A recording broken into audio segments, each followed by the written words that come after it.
안녕하세요. 저는 어느덧 쉰을 바라보고 있는 여자입니다. 저도 예전에는 사람들 만나서 이야기 나누고 웃고 술도 한잔하고 어디에서든지 적극적으로 임하던 사람이었어요. 하지만 나이를 먹어가고 세월을 지내다 보니 그런 것들이 아무 소용없고 심지어 귀찮게만 여겨지네요. 요즘에 가장 일상에서 큰 낙은 유튜브 보면서 재미있는 영상을 보고 또 사연을 듣는 게 됐네요. 남들이 보기에 참 작은 행복일 수도 있겠지만요. 저에겐 지금 이 작은 행복들이 아주 크게 느껴집니다. 왜냐하면 작년에 이혼을 했거든요. 남들이 들으면 놀랄 노자로 자빠질 그런 사연을 지니고 이혼을 했습니다. 사실 어디 가서 말하긴 안 부끄러워서 친구들도 모르는 이야기예요. 저희 부모님도 남들이 들을까 친척들에게도 쉬쉬하며 지내시죠. 저에게 이런 일이 펼쳐질지 꿈에서인들 상상이나 했겠어요? 그래도 위자료 하나는 두둑이 받고 이혼해 마음이 편합니다. 앞으로 소소하게 아이들과 저만의 알찬 삶을 살아갈 거예요. 친구들에게도 차마 말하지 못한 제 이혼 이야기 한번 들어주시겠어요? 저는 시골 마을에서 3남 2녀 중 막내로 태어났습니다. 집안이 그리 넉넉하지 않았지만 뭐 저희 집만 그랬겠어요? 아시다시피 그때는 다 힘들었잖아요. 농사 짓는 부모님 아래서 학교 마치고 돌아오면 밭일 돕고 그러면서 하루하루 먹고 살았죠. 남자 형제와 함께 자랐지만 전 어릴 적부터 유달리 숫기가 없었어요. 말수도 적고 낯가림도 심했죠. 그런 저를 보면서 부모님과 형제들은 걱정이 많았어요. 얘 명수가 너 그렇게 숫기가 없어서 남자는 만나고 다니겠니? 이제 너도 그 성인이 될 텐데 항상 수줍어하고 친구들이랑 잘 어울리지도 않고 그럼 어떡해? 그러다가 뒤늦게 이상한 놈 만나서 결혼하면 어떡하려고? 이놈 저놈 많이 만나봐야 괜찮은 놈이 누구인지 알 수 있는 눈도 생기지. 내가 알아서 할게. 너무 걱정하지 마. 하지만 성격이 뭐 그리 쉽게 바뀌나요? 10대, 20대 저는 정말 순수하고 수줍은 소녀였습니다. 남자 눈만 마주쳐도 얼굴이 빨개지기 일쑤였죠. 그러니 제대로 된 연애나 해봤겠어요? 건너 아는 사람을 소개받는 날도 남자에게 말 한마디 붙이지도 못하고 항상 쭈뼛쭈뼛대다 집으로 돌아오는 날이 태반이었습니다. 부모님과 형제들은 속이 터질만도 했죠. 가족들의 걱정과 달리 신기하게도 저는 속이 태평했어요. 정 안되면 시골에서 혼자 농사일 하면서 부모님이랑 살면 되지 뭐 생각했던 거죠. 하지만 부모님 마음은 저랑 달랐어요. 귀한 막내딸 얼른 좋은 남자에게 시집 보내고 싶은 마음이 크셨죠. 그래서 저도 모르게 제 손자리를 이리저리 알아보셨더라고요. 어느 날 굳은 표정으로 이야기하셨어요. 명수가 너도 알다시피 이제 우리 건강도 예전만 못하고 윗 형제들도 다 좋은 곳에 시집장가 가서 엄마 아빠는 이제 한시름 놓았다. 이제 유일한 걱정은 너 하나야. 내가 너 시집가서 아기 낳고 잘 사는 것만 봐도 이제 여한이 없겠다. 효도한다 셈치고 이번에 선 한번 봐. 아니 엄마 아빠 아시잖아요. 전 남자랑 눈도 잘 못 마주치는 거. 그런 제가 선을 어떻게 보겠어요. 그러니까 이번엔 너도 달라져야지. 오빠도 셋이나 있는데 남자가 뭐가 무섭니? 친오빠랑 안부 이야기 나누듯이 편하게 대화하고 와. 이번엔 진짜 좋은 자리야. 이번에도 말도 잘 못하고 오면 엄마 아빠 큰 실망할 거다. 그렇게까지 말씀하시니 큰 부담이 되면서도 오죽하시면 저러실까 하는 마음도 들더라고요. 그래서 저 역시 엄청나게 노력을 했습니다. 매일 거울 보고 인사하는 연습도 하고 친오빠랑 통화를 하면서 남자에 대해 큰 거부감을 느끼지 않으려고 노력했어요. 대망의 선보는 날 부모님도 긴장하셨는지 제 주변을 이리저리 계속 서성이시더라고요. 엄마 아빠 걱정 마요. 최대한 잘 이야기 나누고 올게요. 굳은 결심을 하고 부모님이 큰맘 먹고 사주신 원피스를 입고 선자리에 나섰어요. 한 커피숍에서 만나기로 했는데 긴장되는 마음에 시계를 보니 제가 30분이나 먼저 도착했더라고요. 그래서 긴장이나 풀면서 천천히 기다려야겠다 생각했어요. 그런데 남자분 역시 5분 있다 바로 도착하시더라고요. 안녕하세요. 처음 뵙겠습니다. 김동훈이라고 합니다. 네, 안녕하세요.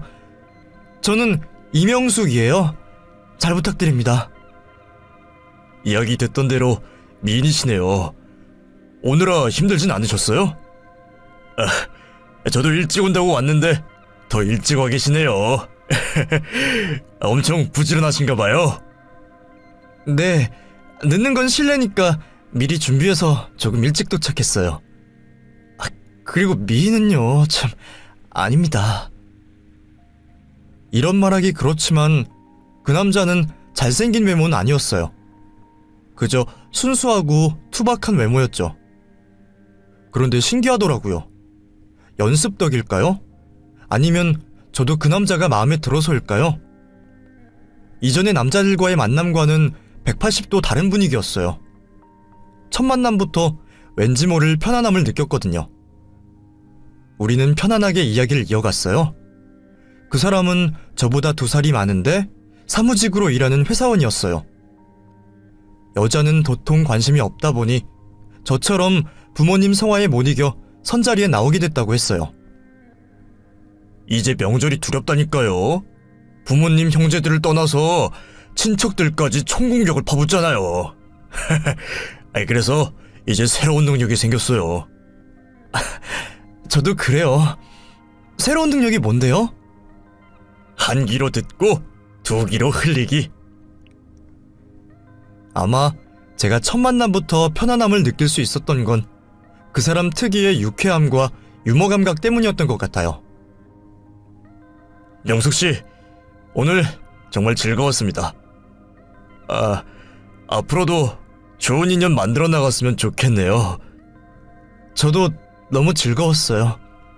오늘 감사했습니다. 항상 남자를 만나고 집에 돌아가는 길은 고역이었거든요. 또 집에 가면 형제들과 부모님이 어땠냐, 남자 마음에 드냐 물을 텐데 항상 저는 부정적인 말만 할 수밖에 없었으니까요. 그런데 그날 처음으로 집에 가는 길 발걸음이 가벼웠습니다. 부모님 역시 그날 저의 표정을 보고 이번은 다르구나 느끼셨는지 되려 많은 질문을 하지 않으셨구나 했어요. 그런데 듣고 보니 이미 주선자로부터 남자분이 좋았던 분위기에 대해 이야기한 걸 들으셨던 거더라고요. 그날 저녁 잘 들어갔냐는 그 사람의 전화에 심장이 어찌나 떨리던지요. 처음 느꼈던 그 떨림과 감정들은 아직도 잊지 못해요. 저에게는 첫사랑이었으니까요. 사람들이 왜 첫사랑을 잊지 못하는지 저는 뼈저리게 공감합니다. 이후에 우리는 종종 읍내에서 만나 데이트를 나눴고 사귀자는 말은 없었지만 자연스레 서로의 남자친구, 여자친구가 되었죠. 당시 결혼 정년기에 만난 저희 둘은 연애한 지 6개월 만에 순풍에 돛단 듯이 결혼이 진행됐어요. 처음 시어머니를 뵈러 갔죠. 처음 느낀 인상은 약간 차갑다라는 거였어요. 그래, 네가 명숙이구나. 물론 저보다 어른이시긴 하지만 초면부터 다짜고짜 네가라고 하시며 반말을 하실 줄은 몰랐어요. 우리 동훈이가 결혼이 좀 늦어서 그렇지 절대 여자가 급하진 않았어. 동훈이 좋다는 여자애도 한 트럭 있었어 얘. 너 격리로 일한다고 했지? 네, 맞아요. 그래도 3년간 성실하게 다니고 있습니다. 너 진짜 복 받은 거다. 우리 동훈이 같은 아들 또 없어. 따박따박 월급 잘 가져오지. 뭐 동훈이가 술을 하니 담배를 하니. 난 진짜 사짜 며느리 아니면 드리고 싶지 않았는데 동훈이가 하도 네가 좋다고 해서 허락한 거야. 사실 속으로는 코웃음 쳤어요. 주선자에게 듣기로 주선자에게 시어머니가 선자리 좀 놔달라고 엄청나게 매달렸다고 하더라고요. 우리 동훈이 여자 좀 소개시켜달라고 주변에 여자가 없다고요. 하지만 그러려니 했습니다. 하나뿐인 외동아들을 보내는 시어머니 마음이 오죽할까 싶어서요. 나는 내 며느리는 집에서 살림하면서 우리 동훈이 내조에 최선을 다했으면 좋겠어. 동훈이가 아직 일 시작한 지 1년밖에 안 돼서 월급은 아직 적어도 얘 알지? 남자는 여자 하기 나름인 거. 네가 내줘도 잘하고 그러면 승진도 하고 월급도 오르고 그러지 않겠니? 전 그래도 제가 하는 일을 사랑하고 자부심이 있었지만 시어머니는 그 부분에 있어서 마음이 단호했어요. 명숙씨, 우리 엄마 마음이 확고하셔.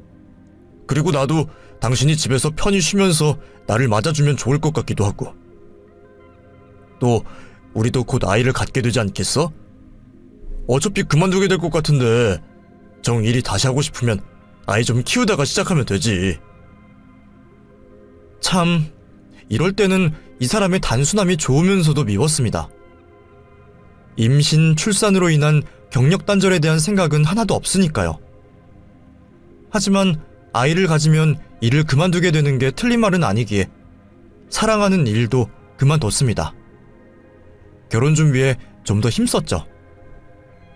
결혼을 준비하면서 시어머니를 몇 번 뵐 때마다 그래도 싹싹하게 대하는 제가 마음에 드셨는지 이후에 만날 때마다 나름 살갑게 대해주기도 하셨어요. 모두의 축하를 받으면서 드디어 결혼에 골이 냈습니다. 결혼 후 우리 두 사람 사이는 무척 좋았어요. 연애 기간이 짧아서 그런지 결혼 생활도 꼭 연애하는 것 같았거든요. 그 사람이 출근한 동안 저는 집안일을 하고 퇴근할 때쯤 맛있는 저녁을 준비해 함께 식사를 했죠. 그래, 내가 원하던 결혼 생활은 이런 거였어 생각했어요. 하지만 오래가지 못했어요. 마른 하늘의 날벼락 같은 소식이 들려왔거든요. 여보, 큰일 났어. 왜? 무슨 일이야? 나 회사에서 잘렸어. 사무직으로 일하던 그 사람은 일을 하다 회사에 큰 타격을 주는 실수를 하는 바람에 회사에서 잘리게 되었어요. 남편과 시부모님의 바람대로 저는 일을 그만두고 있었기 때문에 당장 우리에게 들어올 돈이 딱 끊겨버린 거죠. 바로 저는 일을 다시 알아보기 시작했어요. 하지만 당시에 결혼 때문에 일을 그만두고 또 곧 아이가 생길지 모르는 저를 받아주는 회사는 없었어요. 참 후회도 많이 했습니다. 원래 하던 일을 그만두지 말걸. 하지만 돌이킬 수 없잖아요. 남편이 회사에서 잘렸다는 소식을 듣고 시댁은 난리가 났습니다. 명수가 동훈이한테 이야기 다 들었다. 너는 대체 내조를 어떻게 한 거니? 네? 어머니, 제가 왜... 아니, 그럼 결혼 전에는 잘만 다니던 직장을 왜 잘려? 이게 다 너랑 결혼한 이후에 생긴 일 아니야. 요즘 꿈자리가 안 좋다 하더니 아이고 나 혼자...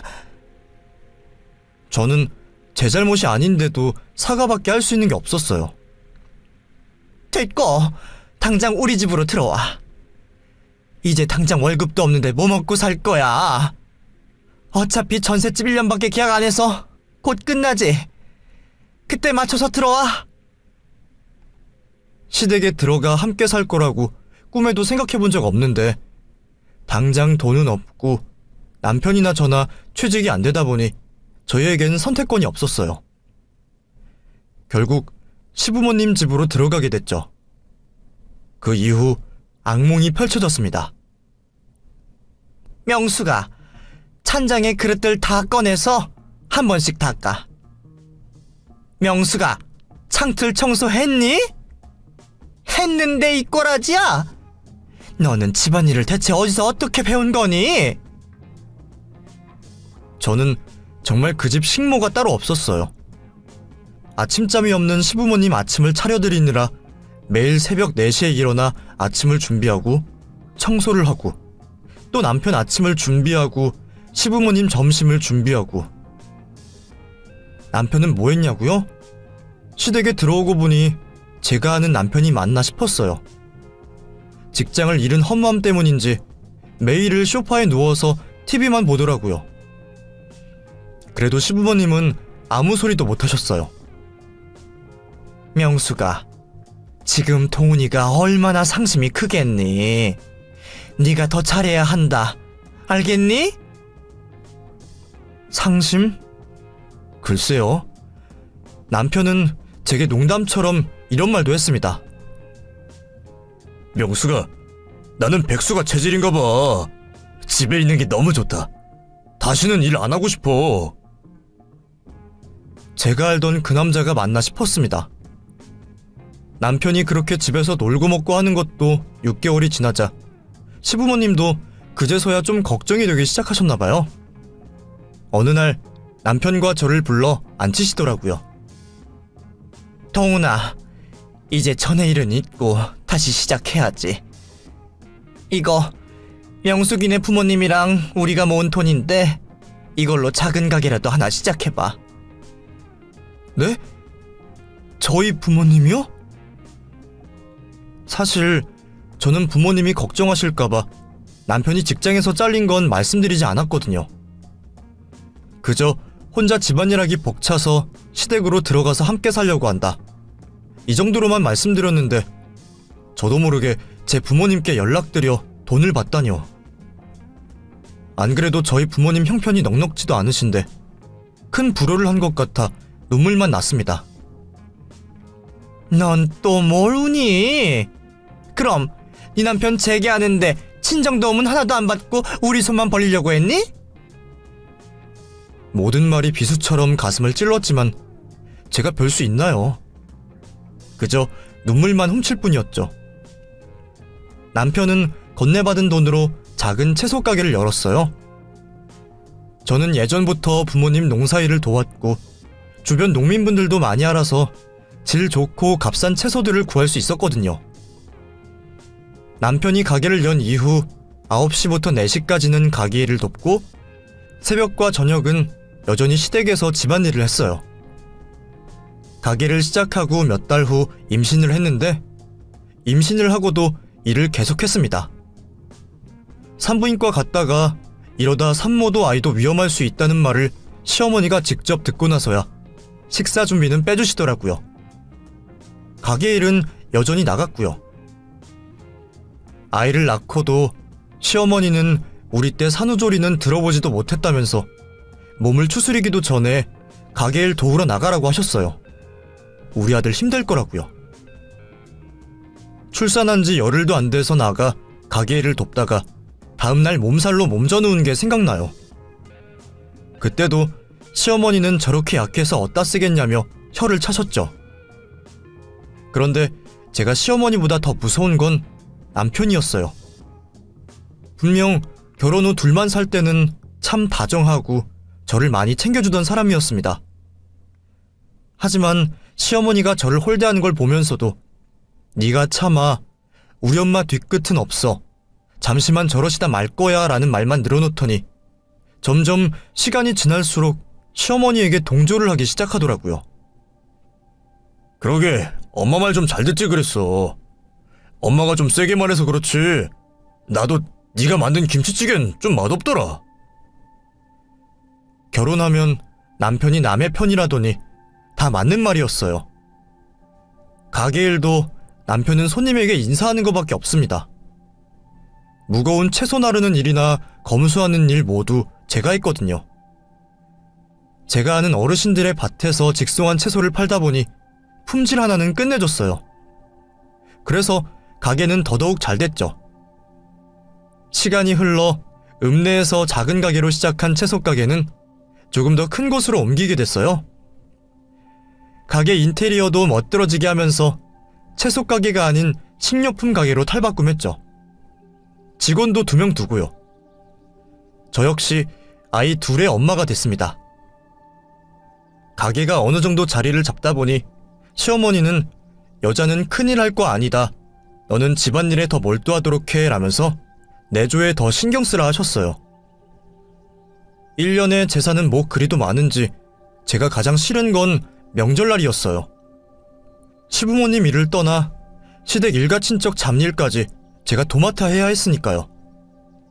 시아버지는 형제만 7명이셨는데 모두 다 우리 집으로 모였어요. 그나마 집이 제일 크다는 이유로요.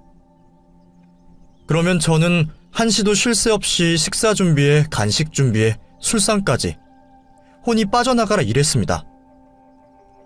우리 며느리 내 말에 꼼짝도 못한다라는 걸 즐기시던 시어머니는 친척들이 손이 필요하다 할 때마다 저를 보내셨어요. 이번에 옥수수 수확하는 날인데 일손이 부족하다. 김장할 때 굴을 넣어야 하는데 같이 굴껍질 딸 사람이 없다. 심지어 여행 가는데 집이 빈다. 우리 집 개 좀 받아오 하고 개부로 시댁 친척네에 간 적도 있습니다. 그때 저는 호구도 그런 호구가 없었어요. 10년이 넘도록 저는 돈 한 푼 받지 않고 식모 노릇했습니다. 제 옷 하나 살 돈, 저희 부모님 용돈 드릴 돈조차 없었어요. 가게에서 나오는 돈은 모두 시댁에서 돈 관리해주겠다며 가져갔거든요. 그러면서도 남편에게는 용돈을 100 넘게 주셨어요. 남자 주머니에는 돈이 항상 들어있어야 한다나 뭐라나. 아, 제가 돈을 받을 때도 있었습니다. 장 볼 때요. 고작 2, 3만원 제 손에 쥐어주면서 아이 포함 6식구 찬거리를 사오라고 하시더라고요. 그래서 저는 시장에서도 제일 싼 데만 찾아다니고 억척스러워질 수밖에 없었습니다. 어느 날 거울을 보는데 몰골도 이런 몰골이 없더라고요. 남편은 시댁에 100만원 용돈 받으면서 옷도 사고 화장품도 비싼 거 발라보고 항상 혼자 맛있는 거 먹으며 쏘다닐 동안 저는 땡볕에 장 보러 다니고 집안일 하느라 꾸밀 새도 없었으니까요. 분명 결혼 전에는 너 같은 미인이 왜 저런 추남을 만나냐며 네가 숫기가 없어서 그렇지 조금만 더 용기 내면 훨씬 더 능력 있고 인물도 좋은 남자 만날 수 있다고 뒷말이 돌기도 했었는데 하루하루 후회로 물들었죠. 엎친 데 덮친 격이랄까요? 더 큰 일이 저를 기다리고 있었어요. 여느 날과 다름없이 시어머니의 심부름으로 시장에 나간 날이었습니다.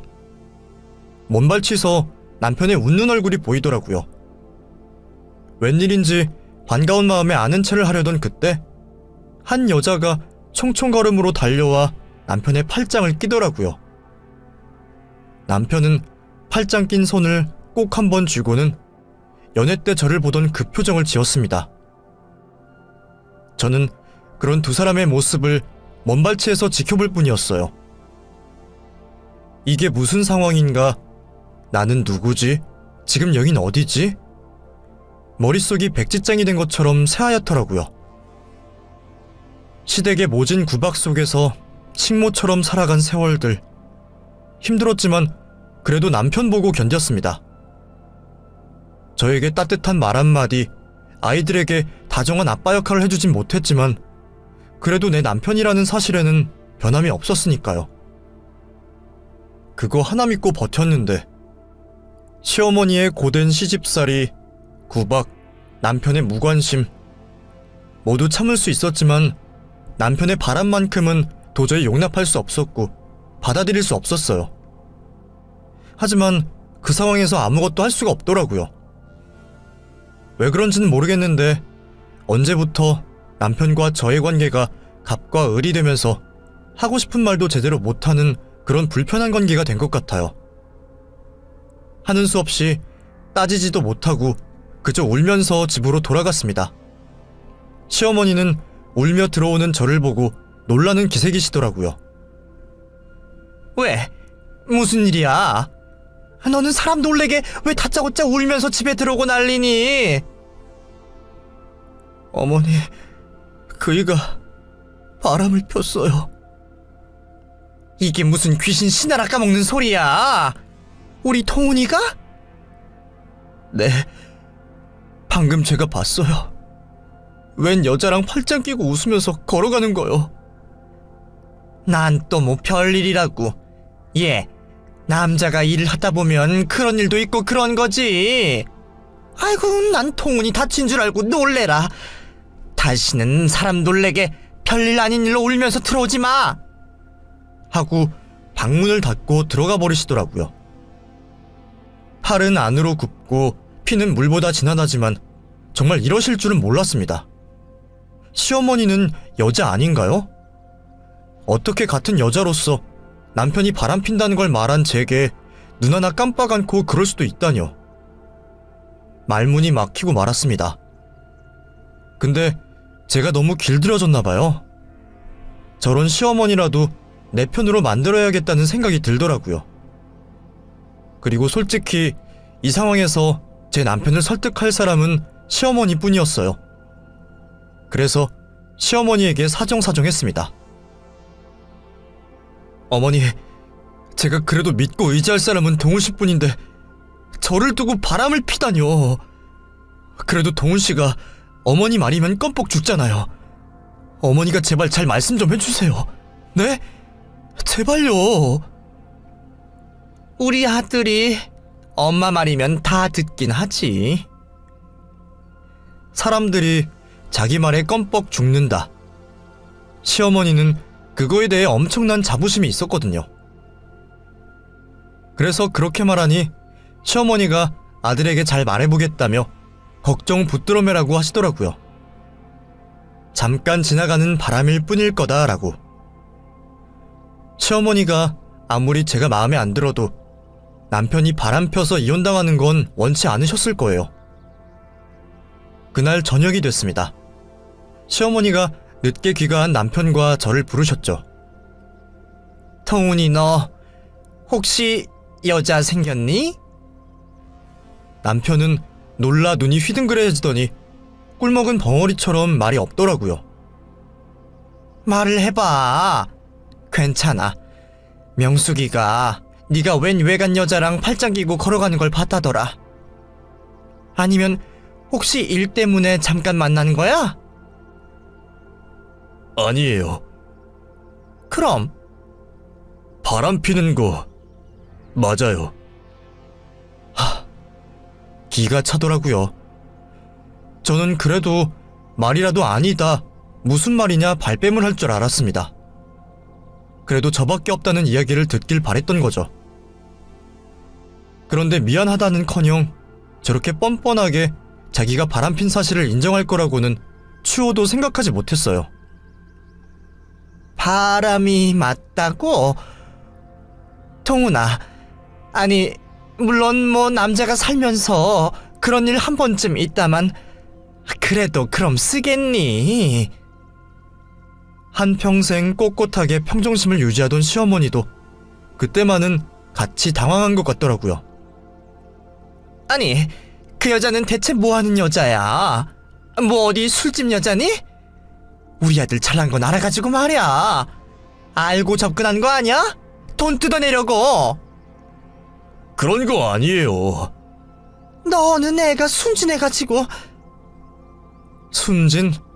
순진한 사람이 바람 핍니까? 답답한 나머지 제가 따지려고 할 때였어요. 그 여자 변호사예요. 돈으로는 아쉬울 거 없어요. 변호사라는 이야기를 듣자마자 얼굴색이 확 바뀌던 시어머니를 아직도 기억해요. 저랑 남편을 번갈아 보던 시어머니는 어쩔 줄 몰라 하시더라고요. 그러더니 저에게 명수가, 내가 동훈이랑 잘 이야기해 볼 테니 너 좀 나가 있어라. 네? 어머니, 그래도 저도 같이 듣고 싶어요. 나가 있으래도! 그렇게 쫓겨나다시피 그 방을 나왔습니다. 시어머니와 남편은 한참 동안 이야기를 주고받더라고요. 그때까지도 저는 시어머니를 믿었어요. 그래도 제가 10년 넘게 종살이 하면서 지켜온 정이 있는데요. 그래서 이때까지만 해도 분명 방 안에서 남편을 다독이면서 그 여자랑 정리하라고 이야기하는 줄 알고 있었죠. 남편은 이야기가 끝난 뒤 방을 나오더니 한숨을 쉬면서 집 밖으로 나갔습니다. 저에게 이런 반구 사과 한마디 없이요. 그날 저 혼자 방에서 소리를 죽여가면서 얼마나 울었는지 모릅니다. 내가 저런 남자를 믿고 10년간 시댁살이 해온 게 아닌데 말이에요. 남편은 그냥 없던 일로 치려는 건지 그날 이후 별다른 말을 꺼내지 않았어요. 저도 시어머니에게 이야기를 듣고 알아서 정리했겠거니 그저 기다려주었죠. 그 대화가 있은 후 한 달 정도 지났을까요? 여느 날과 다를 바 없이 설거지를 하고 있었는데 시어머니가 저를 부르시더라고요. 명수가, 내가 생각해봤는데 너 친정 간 지 오래됐지? 너도 부모님이 많이 보고 싶을 텐데 내가 신경을 많이 못 써줬네. 웬일로 따뜻한 말을 건네시더라고요. 그래서 말인데 그거 정리만 마저 하고 오늘 친정 다녀와. 내가 용돈도 줄 테니까 애들이랑 친정 가서 맛있는 것 좀 사 먹고 하루 푹 자고 내일 와. 정말요, 어머니? 감사합니다. 저희 엄마 아버지도 너무 좋아하실 것 같아요. 부모님 얼굴 뵌 지 1년이 넘었더라고요. 명절 때면 시댁일 하느라 뻗는 일이 다반서였고 친정 갈 틈을 주지 않았으니까요. 그래도 우리 부모님은 내 마음 편한 게 제일이라며 안 와도 되니 더 쉬라고 하셨죠. 못내 마음에 걸렸는데 아이들까지 데리고 다녀오라고 하시는데 이게 웬 경사인가 싶었습니다. 시어머니도 신경 쓰고 있었던 건지 용돈도 30만 원이나 챙겨주셨어요.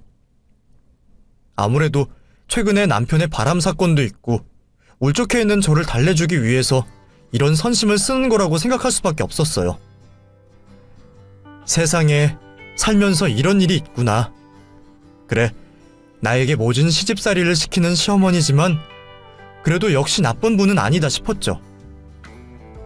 그렇게 시외버스 터미널에 도착했는데 그래도 출발 전에 전화는 드려야겠더라고요. 엄마 아빠, 나예요, 명숙이. 지금 애들이랑 가려고 하는데 뭐 드시고 싶으셔요? 제가 좀 사갈게요. 아유, 명숙아, 이걸 어쩌냐? 우리 지금 둘째 집 왔는데 미리 오기 전에 연락 좀 하지. 그냥 내일 오면 안 되겠니? 아쉬워서 이걸 어째? 가는 날이 장날이라고 어쩔 수 없이 다시 집으로 발길을 돌렸죠. 애들 역시 실망한 기색이 가득하더라고요. 오랜만에 외할머니 외할아버지 만나느라 잔뜩 설렜었는데 말이에요. 친구들과 놀이터에서 더 놀겠다는 아이들을 두고 저 혼자 집으로 들어갔습니다. 현관문을 열기 전 이상하게 기분이 안 좋더라고요. 친정 못 가 아쉬운 마음 때문이겠지 하고 문을 열었는데 집안에는 시어머니와 남편 그리고 여자가 한 명 있었습니다. 남편과 팔짱 끼고 웃던 그 변호사 여자요. 저는 너무 놀라 입을 다물 수 없었죠. 시어머니와 남편 역시 저를 보고 못 볼 거 본 사람처럼 당황하면서 서로 눈빛을 주고받았습니다.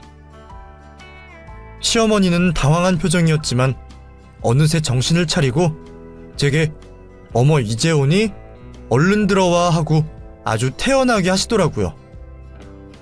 저는 이게 무슨 일인가 하고 신발을 벗고 들어가는데 그 순간 우리 집 도우미 아줌마예요. 애들 놀이터에 좀 보내고 놀고 오라 했더니 일찍 왔네. 정말 살다 이렇게 황당한 말은 처음 들어봤어요.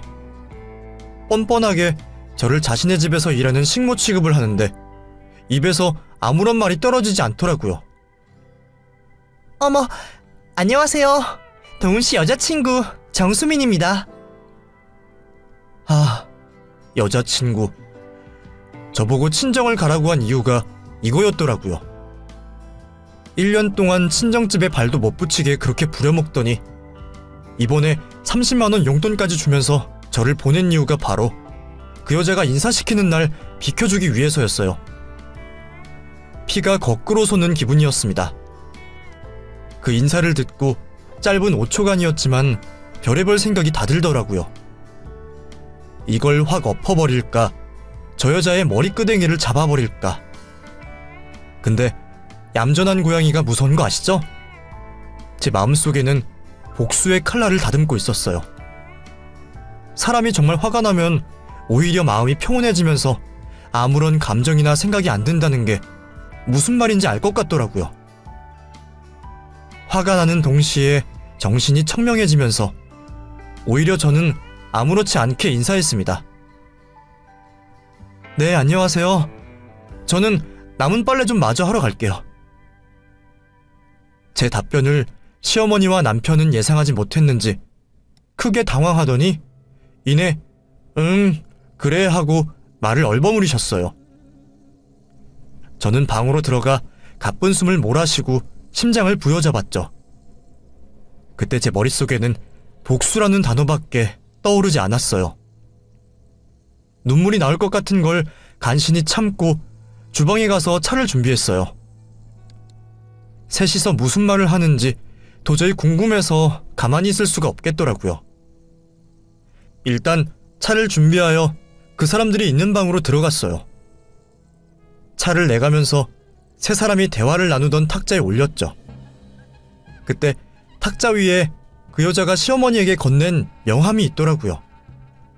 짧은 순간이라 번호를 외울 순 없고 재빨리 땡땡 법률사무소라는 이름만 보고 자리를 떴습니다.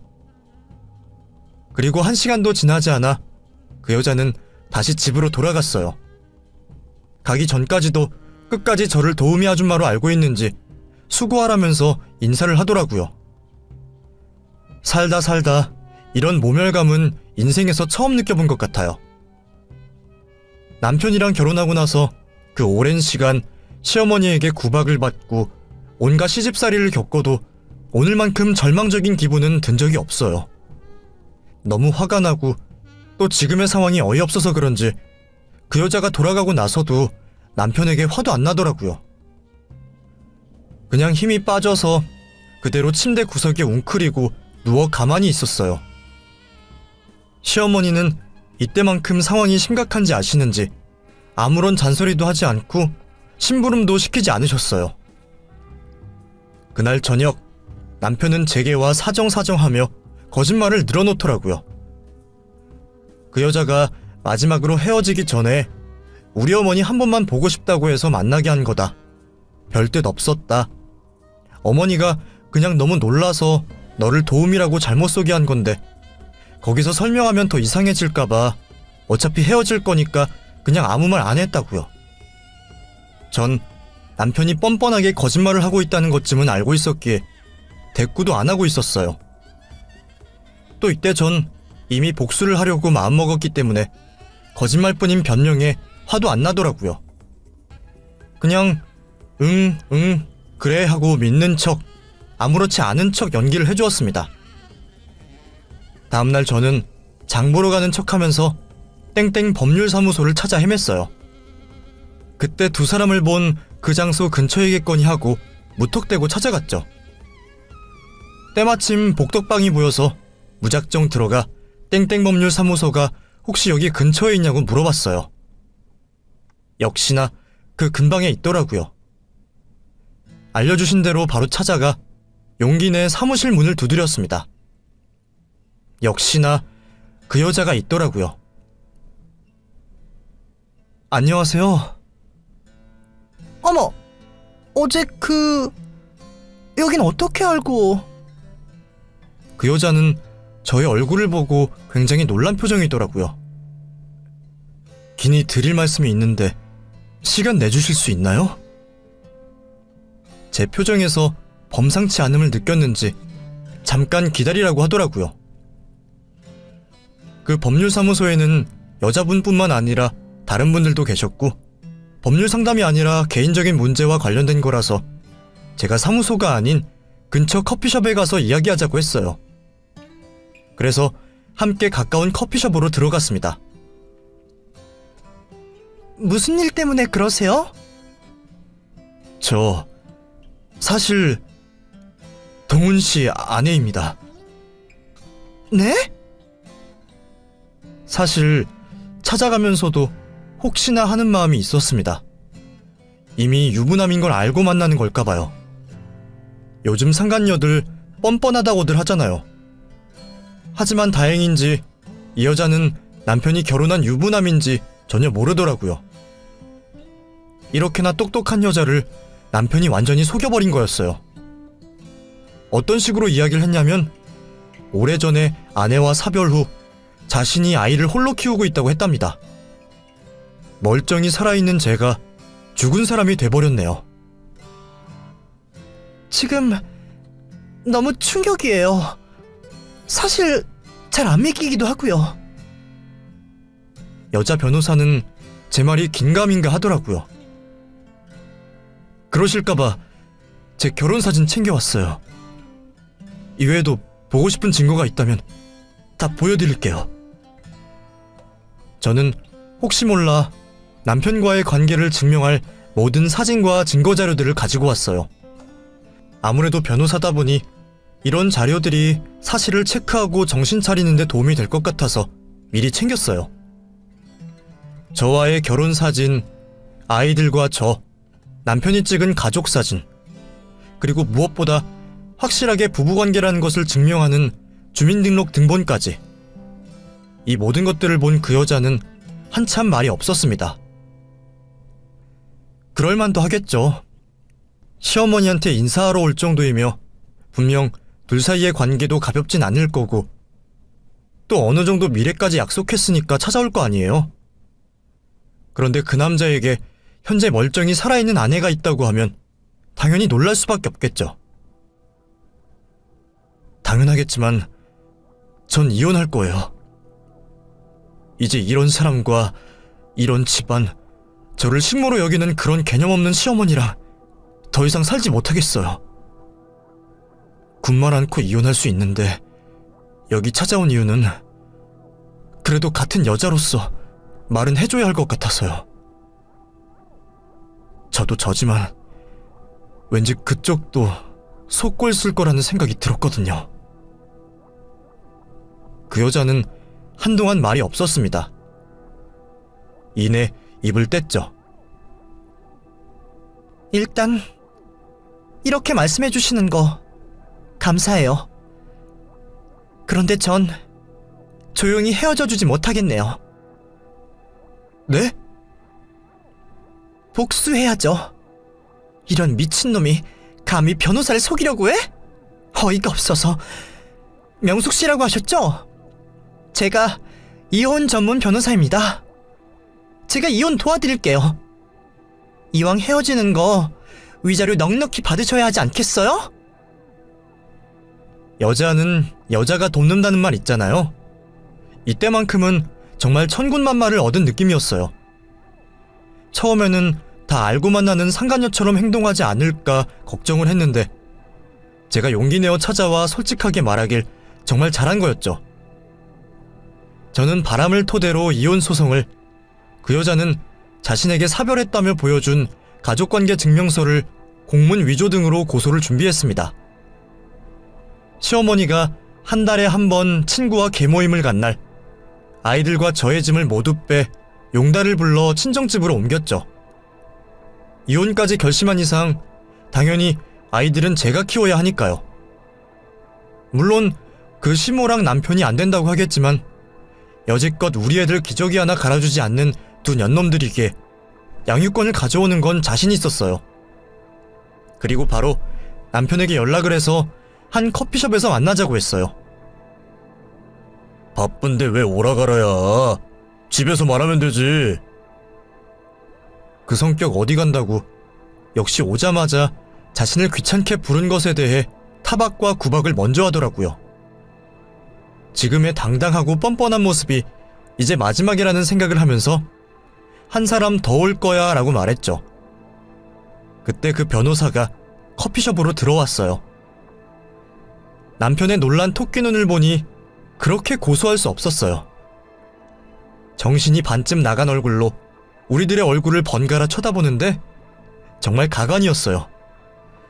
아직도 이 장면이 선명하게 떠오를 정도로 그때만큼 통쾌했던 적이 없어요.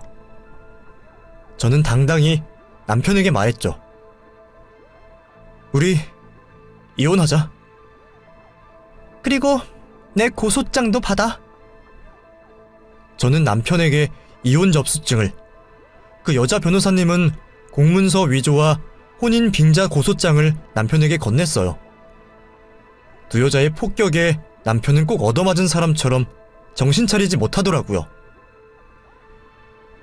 난 이미 그 집에서 짐 다 뺐고 애들은 내가 어떻게든 먹여 살릴 테니까 위자료나 두둑이 준비해. 그리고 혹시나 해서 하는 말인데 애들 양육권은 내가 가져갈 거야. 통쾌한 한 방을 먹인 후에 우리 두 여자는 뒤도 돌아보지 않고 커피숍을 나왔습니다. 그날이 정말 제 인생에서 가장 속 시원하게 웃은 날이었어요. 남편과 시몬은 그렇게 아주 넉넉한 형편이 아니었기에 따로 몇백씩 돈을 들여서 변호사를 선임할 상황이 아니었어요. 게다가 여자 변호사님이 그 지역 변호사 모임에서 그들이 어떤 만행을 저질렀는지 소문을 다 내서 변호사를 구하기도 힘들었다고 해요. 그러니 당연히 소송은 어렵지 않게 저희가 원하는 방향으로 흘러갈 수 있었어요. 공문서 위조나 혼인 빙자 고소로 엄청 큰 벌금형을 받진 않았지만 자신이 사랑했던 여자에게 법적 소송 공격을 받으니 남편이 생각보다 상처가 컸나봐요. 또 제게 아이들에 관한 모든 양육권을 뺏기고 거액의 위자료와 매달 다달이 소정의 양육비를 보내줘야 한다고 판결을 받았어요. 그렇게 저는 통쾌하게 제가 바라던 대로 이혼했고 그 집에서 나오게 되었습니다. 그리고 남편의 명의로 된 가게이긴 하지만 제가 열심히 일한 가게는 관둘 수밖에 없었어요. 하지만 남편 가게에 대던 식자재 역시 모두 제 인맥으로 이어진 거였기에 저는 이혼과 동시에 하루아침에 거래를 끊어버렸습니다. 이것 때문에 꽤 애먹었을 거예요. 주변에 들어선 큰 대형마트 사이에서 저희 식자재 가게가 망하지 않고 건재할 수 있었던 이유는 저의 인맥으로 인해 늘 신선하게 공급받는 야채와 과일 때문이었는데 이게 완전 끊어지니 남편의 가게는 그저 그런 동네 슈퍼로 전락할 수밖에 없었죠. 결국 6개월도 안 돼서 근처 대형마트에 손님을 다 뺏겨 큰 손해를 보면서 가게를 접었다고 해요. 솔직히 제가 다 일군 가게이기 때문에 저 역시도 문을 닫았다는 말을 들었을 때 가슴이 아팠지만 시모랑 남편 둘이서 빚으로 허덕이는 모습을 상상하니 통쾌하더라고요. 저는 어떻게 지내냐고요? 일단 능력 좋은 여자 변호사님 덕분에 받게 된 고액의 위자료로 작은 식당을 시작했어요. 참 징글징글하게도 한평생 집안일 하다 보니 손재주만 늘었거든요. 누가 그러더라고요. 식당 장사로 성공하려면 부지런하게 꾸준히 일하는 게 정답이라고. 저는 남편과 결혼한 기간 동안 한 번도 집에서 편히 쉰 적이 없는데요. 매일 시모의 잔소리, 심부름, 집안일로 어찌 보면 고된 노동이 몸에 체득화된 것 같아요. 이걸 이제 와서 감사하게 생각해야 되나? 하여튼 그래서 그런지 매일 하루도 쉬지 않고 부지런하게 식당을 운영했어요. 그래서 3개월도 지나지 않아 가게는 입소문이 나서 이제 2딸 배고프지 않게 먹이고 입힐 수준의 돈은 번답니다. 제가 유튜브 자주 본다고 말씀드렸는데요. 한 가지 바라는 게 있다면 유튜브 맛집 소개하는 채널에 저희 가게가 나오는 거예요. 아직 그 정도 되려면 더 열심히 노력해야 되겠지만요. 가끔 식당 장사하면서 진상 손님들도 만나는 경우가 있는데요. 그때마다 그 힘든 시집살이를 모두 견딘 저에게 이것쯤이야 하고 대수롭지 않게 넘길 수 있는 여유가 있답니다. 이제는 아무것도 무섭거나 두렵지가 않아요. 다사다난했던 인생이지만 이제 제 인생에 볕들 날 있기만을 바라봅니다. 이젠 아무것도 생각 안 하고 사랑하는 내 자식들과 식당 운영에만 집중하면서 제 인생에 오롯이 집중하고 살아갈 생각입니다. 긴 글 읽어주셔서 감사합니다.